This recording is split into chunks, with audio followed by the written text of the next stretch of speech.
자, 인사하겠습니다. 둘, 셋, 박! 안녕하세요, BTS Tells입니다. BTS is a South Korean pop group consisting of 7 members: RM, Jin, Suga, J-Hope, Jimin, V, and Jungkook. In the 7 years since their debut, they have gained unrivaled international recognition and success, making them quite possibly the biggest boy band on the planet. But I actually don't want to talk about their music itself today. Rather, I want to talk about their music videos, more specifically, their incredible visual storytelling.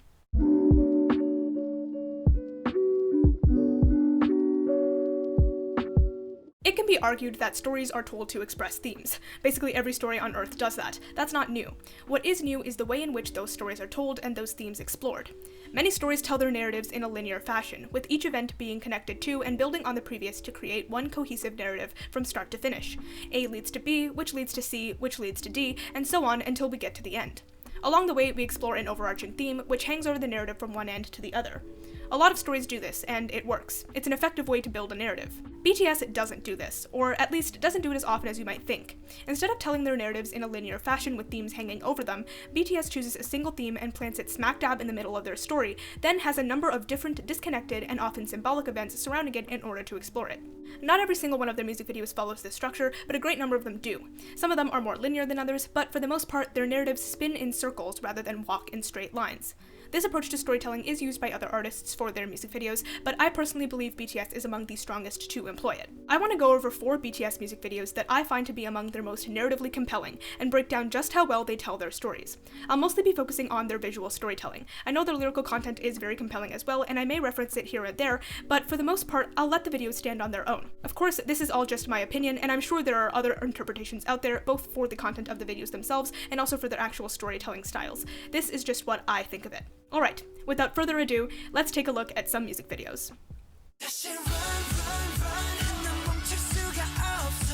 Run revolves around the theme of growing up. Most of the video is washed in a particularly muted palette. There's not much real color throughout it, and even colors that should stand out like Jimin's copper hair, or yellow spray paint, or Taeyoung's blue jacket are still washed out and dull. It reflects their attitude towards growing up and leaving behind the childhood they loved. There's a slightly edgy teenage party scene paired with the members graffitiing up a wall. It's a rather stereotypical depiction of adolescence, but that's exactly why it works. We know what this feels like, hanging out with friends, doing things we probably shouldn't be. There's elation that comes with that, but it's dampened by intercut scenes of Taeyoung drowning, which recurs throughout the whole video, and Namjoon and Tae running from the cops and getting arrested for vandalism. With these darker scenes, there's a sense that everything is not fine, that the party is a party of past. This is furthered by the scene of all 7 members taking part in the graffiti. Juxtapose that with just Jun and Tae. When they aren't all together, I imagine we're seeing older versions of them, or versions of them that are in the often turbulent process of growing up, where elation turns sour. We get similar things from Yoongi and Jungkook fighting, which is juxtaposed with soft scenes of the members having a pillow fight. It's Jungkook reflecting on what they used to be, these innocent, happy-go-lucky kids, compared to what they are now, angry, resentful, quote-unquote delinquents defined by society. It's also interesting that both scenes revolve around some kind of fighting. When they're young, it's a pillow fight, which evokes a sense of youthful joy and innocence, not having a care in the world. Contrast that with the real fistfight, which is rough and raw and so fueled by rage, mostly from Yoongi. Yoongi and his attack are the actions of a person who is no longer in the throes of youth, no longer wearing rose-colored glasses, but is instead older, jaded, and for lack of a better term, messed up by life. This is reflected in Jungkook as well. For the first part of this fight, he's not attacking, but rather just trying to get Yoongi to stop, holding him back, enveloping him in hugs, but none of it works. So eventually, he punches back. Probably my favorite moment from this scene is this right here. In a scene that's been movement and whiplash, we stop for a second and we see Jungkook make the decision to choose violence. He crosses over from loving youth to hateful adulthood. After the fight, Jungkook is left alone on the floor. He remembers that party, but can't go back there. Things are no longer happy-go-lucky. He has to face the reality of now. Okay, let's talk about waterlogged Taeyoung. Like I mentioned before, Taeyoung drowning is a recurring image, and I think the first step to understanding this is his costume. He's wearing a Nirvana band sweater. I thought this was a little bit strange. From what I've seen from their videos, they're quite particular about their costumes, so a stylist definitely didn't just pick a random sweater and tell Tae to put it on. At first, I thought it might simply be an homage to another band they liked, but I don't think I've ever heard them talk about Nirvana, and also, I'm a wannabe English major, so I never take things for face value, for better or worse. So, I did some light Googling. Nirvana means a state of perfect happiness, an ideal or idyllic place. Yeah, I don't know about you, but drowning is not exactly idyllic to me. So I thought, ooh, yay, irony. But there's another definition. In Buddhism, nirvana means a transcendent state in which there is neither suffering, desire, nor sense of self, and the subject is released from the effects of karma and the cycle of death and rebirth. So essentially, this version of Taeyong in the water is in his own personal nirvana, caught between blissful youth and the harshness of growing up, which is exactly where he wants to be. There is no suffering, desire, nor sense of self, and by remaining in this state, Taeyong is released from the cycle of life. He simply gets to be. Hey Oishi, for a video called Run, I haven't seen a lot of running yet. Oh, don't you worry, my dear, because these boys must have legs and lungs of steel with the amount of running you're about to see. So yeah, when they aren't partying or drowning or fighting or straight up doing crime, these guys are running, often all together. Now, what are they running from? Seemingly nothing. There's nothing on screen that's following them, but this is storytelling, baby, and metaphors are our best friends. One of the main things people metaphorically run from is the past, which is interesting, because I don't think BTS are running from the past here. They're running towards it. It makes sense with this theme of involuntarily growing up. They're not ready to leave their youth, which is why they're all running together as a group. But at some point during the video, they stop running backwards and instead run forwards, and I think it comes with this little section at the park. Like with the Yoongi JK fight, this whole video is very full of motion. I mean, duh, it's called Run. But just like when we stop and see JK choose violence, we stop here again. We sit with them. We see them looking at each other and the world around them and realize growing up sucks, especially in a world that, when punched, punches back harder. So if we're gonna grow up, might as well do it together. This leads right into the scene of them wrecking cars, which goes back to the harsh aspect of all of this. This to me is the epitome of anger of the youth, anger at everything around them that punches them when they're down. And though that is the case, they're not gonna sit there and take it. If the world isn't gonna make things easy for them, they sure as hell are not gonna make things easy for the world either. The next section is a mishmash of young party scenes, desperate running, and Taeyong drowning. It's the culmination of everything they've gone through, of this wild ride of growing up. In the final scene, everyone is simply walking, no longer having to run, but accepting the fact that growing up is inevitable. Jungkook turns back for one last look at the camera, like a last look at childhood.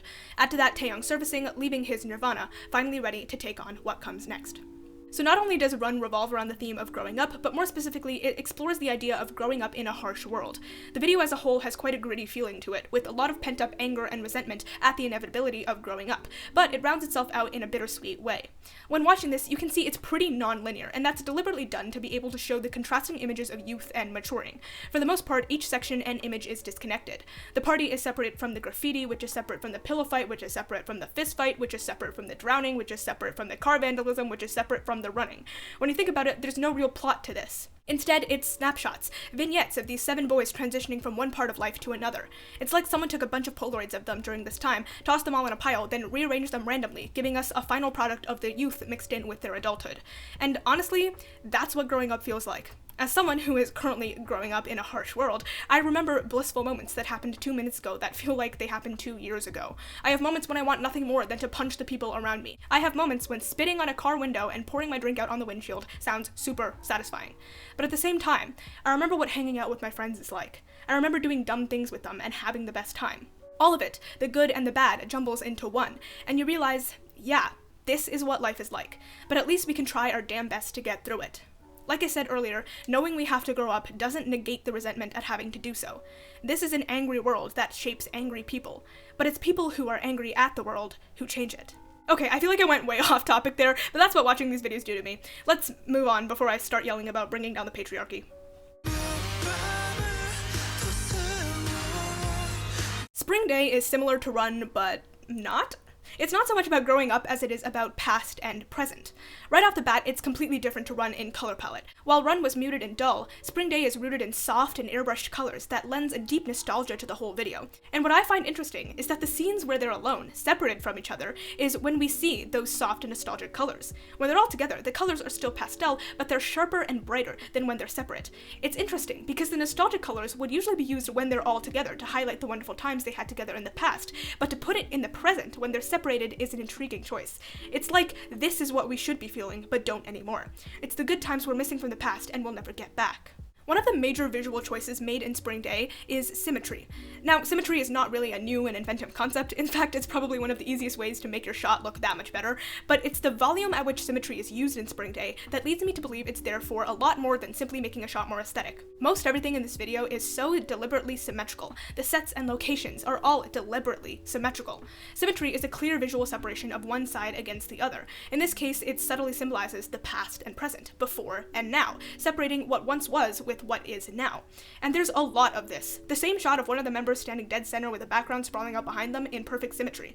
You can find similar shots in other videos of theirs, but never is it as heavily used as it is in Spring Day. And it's interesting because one side of something symmetrical is the exact same as the other side. That's literally what symmetry means. But for Spring Day, while yes, both sides look more or less the same, in reality, they're completely different. Past and present may look similar, but they feel oh so different, which is maybe why it hurts even more. There's a lot of really fun symbols in this video. Jimin at the beach with shoes, Yoongi laying on a mountain of laundry, Jin staring up at what looks like an infinite staircase, Jungkook at this decrepit Ferris wheel type of thing, and while they probably all have their own little meanings, the overall sense they give off is that of melancholy. Once again, they're all separate, brushed in this soft pastel color palette, washed in a sad nostalgia. Jimin and JK's locations are more literal. Both the beach and this music park thing are places that should be full of other people and brimming with joy, but instead are dead and abandoned. Even when JK's location is filled with people, it's still too far from him. For Seokjin and Yoongi, it's more abstract. Jin's never-ending staircase, first populated by other members and then later abandoned with Jin standing on the floor looking up at it, is an image of unattainability of reaching the members in the past and unattainability of finding the courage to walk up the stairs into the present alone. Yoongi lying on a pile of laundry is such a removed image. He's held away from everyone and everything else, in a world of darkness with only him. All of these images are representations of their presence alone. The recurring symbol in Spring Day is the train. We get Namjoon and Hobi in and around trains, Taeyong at a train station, but the main focus is Jungkook. He's riding the train to who knows where, continuously looking out the window with a sort of melancholy. The train is a symbol for moving through life, from past to present to future. The narrative of the train is one that takes them through life, not being able to go back or stay at any stations longer than the train wants them to, even if they desperately want to go back. With JK staring out the window, it seems he's so caught up in what once was that he doesn't even notice when present Namjoon passes him. He's still not ready to let go of the past. Later on, past Jungkook runs desperately through all the locations they were in together before. The train, the motel, the laundry room, only to have everyone join him for one last moment together. As they run, again, through the alley, a train passes them. The train that present Jungkook is riding. They actually see each other, and it's in this moment where past catches up to present, where we no longer can wallow in the past, but must move forward. On the train, we finally pull away from Jungkook to reveal that everyone else is there with him. Here, we see a similar sentiment to Run, in which Jungkook realizes living in his present can't be that bad if I have my boys with me. The train finally stops and lets the boys out in a half-snowy landscape. Slowly the sun starts to rise and washes everything with the brightness that was present when they were all together. It's an optimistic way to end the narrative. Past and present are separate, but we can tackle them both together. Yes, the present is different and tough, but it won't last forever. The sun comes up, the snow melts. Spring returns every year. Unless you live in Canada, in which case we just skip it completely sometimes. Essentially, Spring Day is Run, but in tiny, with a few tweaks here and there to make it something new. While Run told a story of growing up in tough surroundings, Spring Day tells a story of having to come to terms with the separation between past and present. Once again, Spring Day is pretty non-linear. It has recurring sets and images, like the motel and the train, but they're sewn in with images of their past shenanigans and their present situations. It jumps around a lot to paint a full, round picture of before and after. It's interesting how a theme that's similar to Run can still be explored in entirely new ways. While Run had more anger at the fact that they were not only growing up, but growing up in a hostile world that was shaping them to be hostile as well, Spring Day is a more positive outlook on the ideas of past, present, and future. If anything, it's what comes after the feelings in Run. If Run is the initial realization of having to grow up, Spring Day is the feelings after you've sat with it for a while, after you've done some growing up. There's a maturity there that Run lacked, but also a melancholy and a hopefulness. There's a lot of contradicting emotions attached to it, which is honest. At the end of the day, Spring Day is about how we can continue on into the present and future, even when it's difficult to let go of the past. To me, Black Swan is an example of BTS's more subtle storytelling. This video revolves around the theme of darkness, more specifically, the darkness within. This video is very dark, and I don't mean the subject matter, I mean the literal lighting of the video. Immediately, it starts out in complete darkness, with us only being able to see Jimin. Going forward, there is darkness and shadow in almost every single frame, whether it be creeping in from the corners or taking up the majority of the shot. And I think that's the main symbol of Black Swan. Shadow. The way the lighting is done isn't exactly the most conventionally flattering. A lot of the lighting seems to be coming from right overhead the boys, so it casts deep shadows under their eyes, swathes their faces and bodies in darkness, so much so that only parts of their faces are truly visible. It's not really attractive. I mean, they're attractive, but on anyone else, this lighting would, not really be it.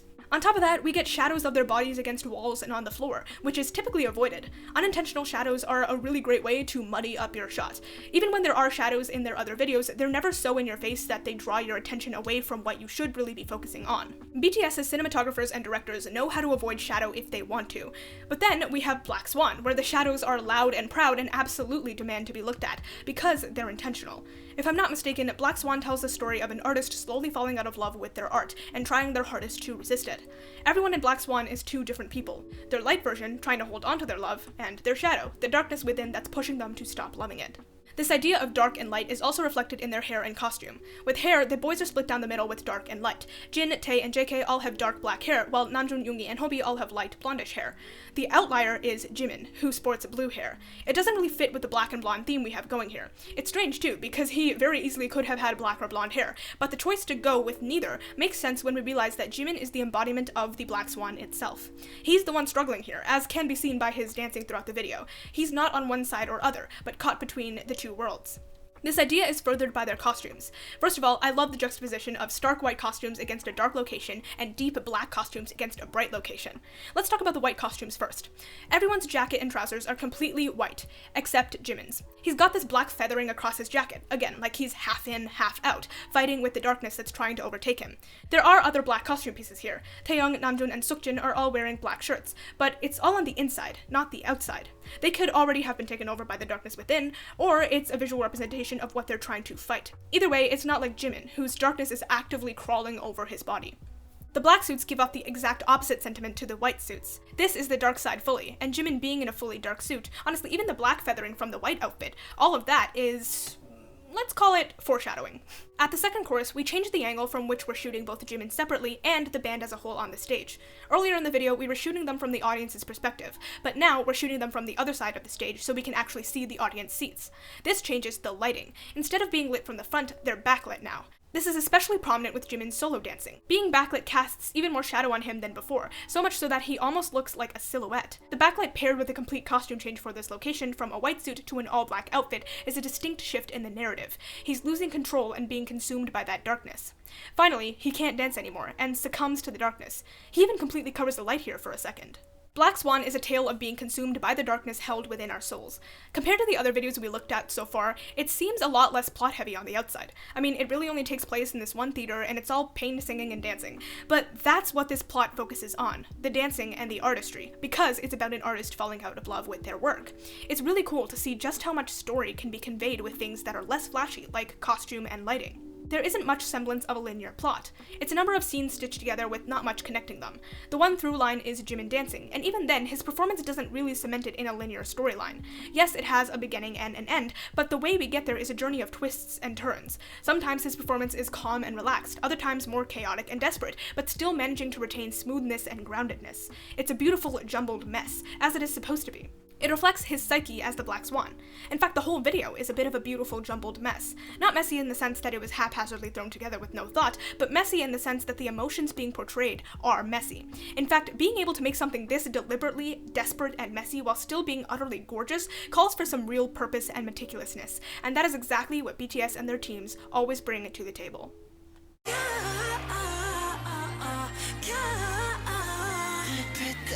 The theme of Blood, Sweat, and Tears is obsession to an unhealthy point. The BST sets are maybe some of my favorites they've ever had. We've got an art museum, a dinner table, a piano with this thingy above it, and numerous gorgeously designed rooms. Right from the beginning with the art museum, we're starting to see the theme of obsession reflected.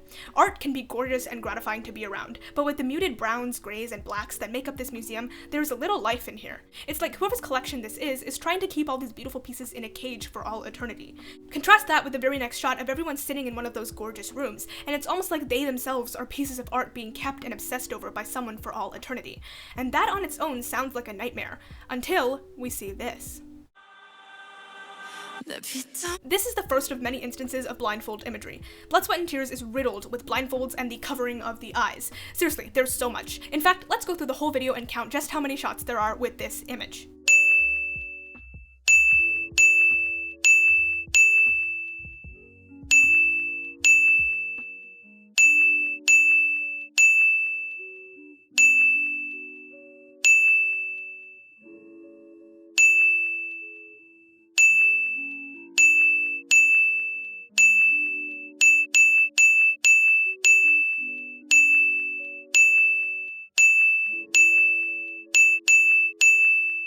This covering of the eyes imagery is them actively choosing to be blind to everything that isn't them and this life they're living. They are obsessed with this existence, and whoever put them in it, to the point where they don't want anything to do with what's outside. Because while whoever is obsessed with them to the point of keeping them in their own personal art museum, the boys are just as much obsessed with whoever it is that's keeping them, obsessed with staying here forever. While we're talking about blindfold imagery, I think we need to address the choking imagery.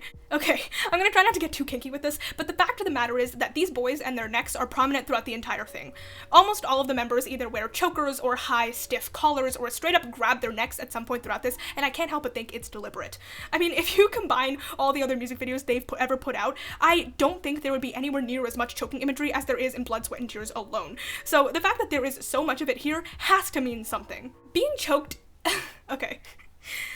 Being choked naturally puts the chokey in a submissive position. Okay, it just does. The chokey is at the will of the choker, and the fact that all the members take part in choking imagery during the video goes to show they want it. God, wow. It's analysis. Their choker is the subject of their obsession, so of course they do. They don't care about anything but them, so they're willing to let them do anything to them. But also, I think we know that choking can be desirable sometimes. But also, choking can kill you. So it goes back to the idea of too much of a good thing turns into a bad thing. With too much love and too much obsession, you might be in trouble. Speaking of being willingly controlled, Jungkook is being suspended in midair throughout the video, which I think is a great image of him fully giving up control of his own body in favor of having his obsession control him. He's letting himself be used and is happy about it. Similarly, Jimin's blindfold scene, too, seems like he's being controlled by an outside force, what with the way the blindfold extends past the door, and he's staggering around in this room like someone is pulling on it, manipulating him like a marionette, and once again, they're fine with it.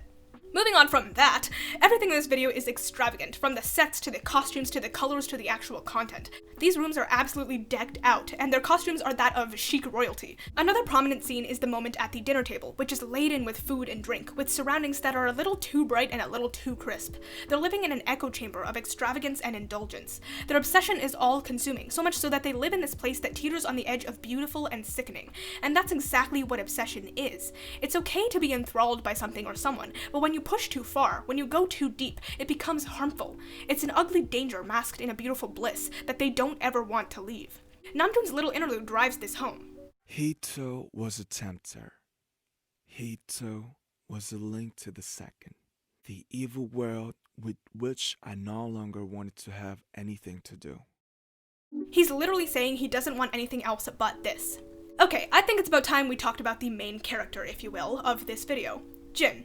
Throughout the whole video, Jin is the most removed among them. He gets taken in by the painting at the beginning. He's the one who can't focus on the feast. He's the one with everyone else's hands covering his face. He hasn't really been present during the video, until now. After the interlude, we get this gorgeous shot of Yoongi playing the organ intercut with the members running out of the main room of the museum.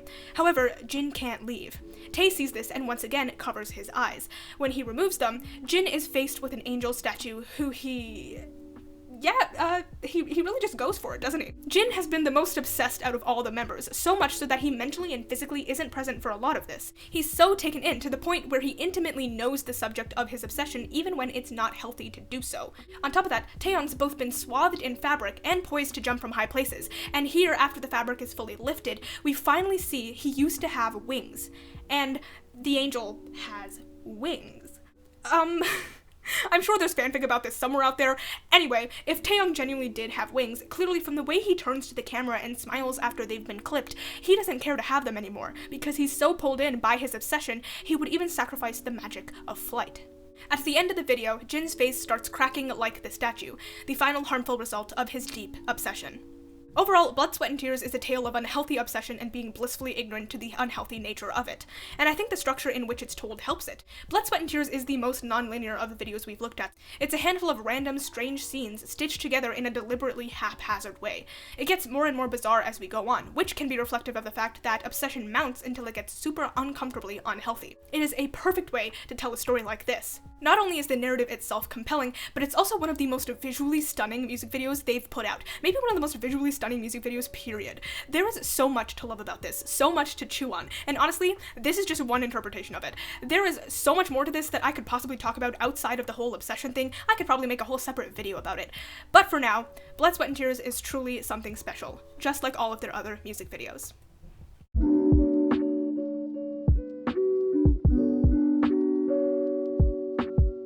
BTS's storytelling is really something to behold. They clearly put a lot of thought and effort into telling the stories they want to tell, and it's super gratifying to be able to go through them and find so much to consider. Like I said at the beginning of this video, there's a lot more you could take away from these music videos, depending on who you are, what clicks with you, and what kind of story you're looking for. There really is no right answer to what you're supposed to find from these videos. Actually, whatever story you take away from these videos is the right story for you, and that's all you need to know. I'm sure the boys themselves have wildly different intentions, ideas, and takeaways when making their videos. Regardless, they manage to nail it every time. If there's one thing discovering BTS has taught me, it's to love yourself and to bow down to these storytelling masters. Thank you so much for watching. RM, what should everybody do right now? Subscribe to this YouTube channel. And in Korean? 구독해주세요!